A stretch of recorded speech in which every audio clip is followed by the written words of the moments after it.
Hi, my name is Erin Bertoli, and I am a Board Certified Behavior Analyst with Brett DiNovi and Associates. In this video, I will be discussing the ACT matrix. This area covers the following BACB 5th edition task list items. The ACT matrix is a tool to foster psychological flexibility, the primary goal of acceptance and commitment therapy. It was developed by Dr. Kevin Polk in collaboration with Gerald Hambright and Mark Webster. Dr. Polk refers to this tool as a simple and elegant way of understanding and experiencing the complex phenomenon of being human. In fact, he has an entire podcast referred to as The Art of Being with the ACT matrix.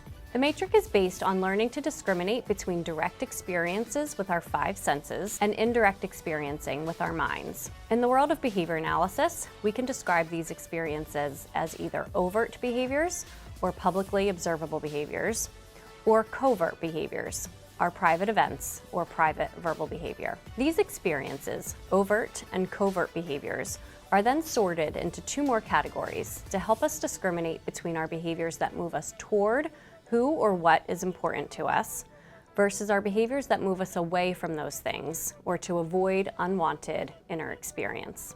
As behavior analysts, we can refer to these behaviors that are positively or negatively reinforced. Our towards moves are actions that may not be instantly gratifying, but provide us with long-term benefit. It's the notion of foregoing short-term satisfaction for long-term reward. Our away moves can be described as ineffective actions. These actions can be instantly gratifying as we engage in them to avoid unwanted private events, but typically do not lead to any long-term benefit. These 4 categories are mapped out on a single piece of paper with a simple horizontal and vertical line. Let's take a look at what it looks like. So again, the top half of the matrix looks at our overt behaviors, things that are publicly observable and we can experience with our 5 senses. The lower half has us analyze our covert behavior, our thoughts and feelings. The right half helps us analyze our behaviors that provide us with positive reinforcement, our towards moves. And the left half helps us analyze the behaviors that take us away from the things we care about or that we engage in order to avoid aversive private events. When working with the matrix, we always start in the lower right quadrant. We can ask ourselves or our clients, who and what do I really care about? Who do I want to be? What's most important to me? These are our values. Behavior analytically, our values are rules summarizing action that leads to powerful delayed reinforcers.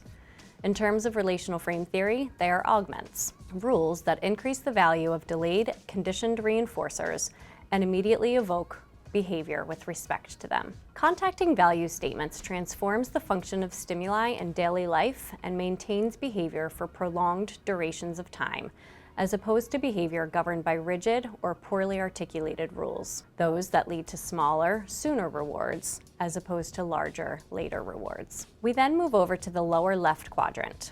We can ask ourselves or our clients, now what shows up for us that gets in the way of being that person, or takes us away from those things that we really care about? What yucky, unhelpful, or negative thoughts and feelings show up? We can refer to these as hooks. We then move up to the upper left quadrant. We can ask, now what does that look like? What behaviors do you engage in when those negative thoughts and feelings show up?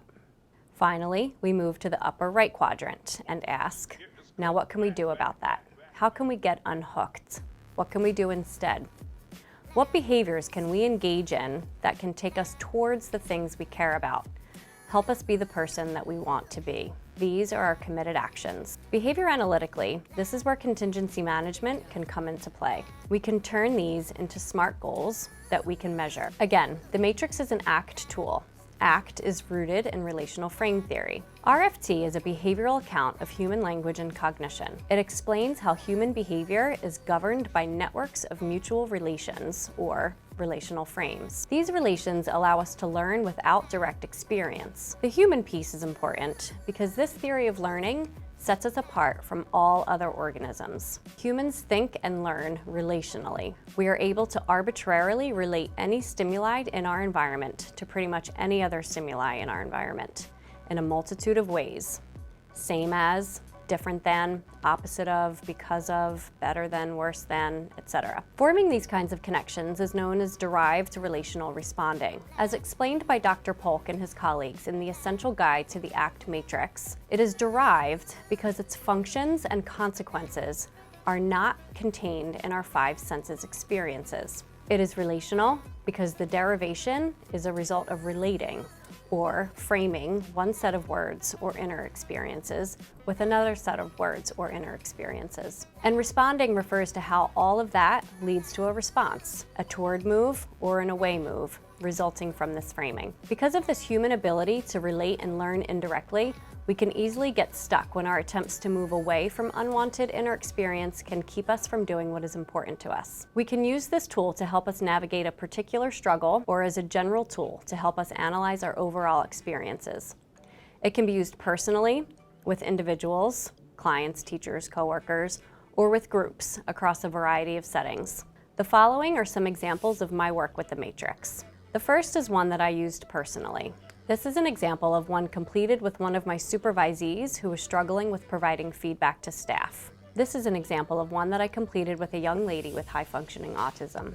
And I've also started recently utilizing with groups as part of the pro-social model. Stay tuned for more content being created on that. As you can see, the matrix is a relatively simple tool to help analyze behavior with the goal of bringing behavior back under the control of positive reinforcement. It can help us see how short-term gain can also lead to long-term pain, and that short-term pain can often lead to long-term gain. And I'll end with this powerful quote by Viktor Frankl. In between stimulus and response, there is a space. In that space lies our power to choose our response. In our response lies our growth and freedom. Thanks for watching. For more training on the ACT Matrix, please visit theactmatrixacademy.com. Also, please subscribe for more content that is being created on behavioral science. Thanks for watching.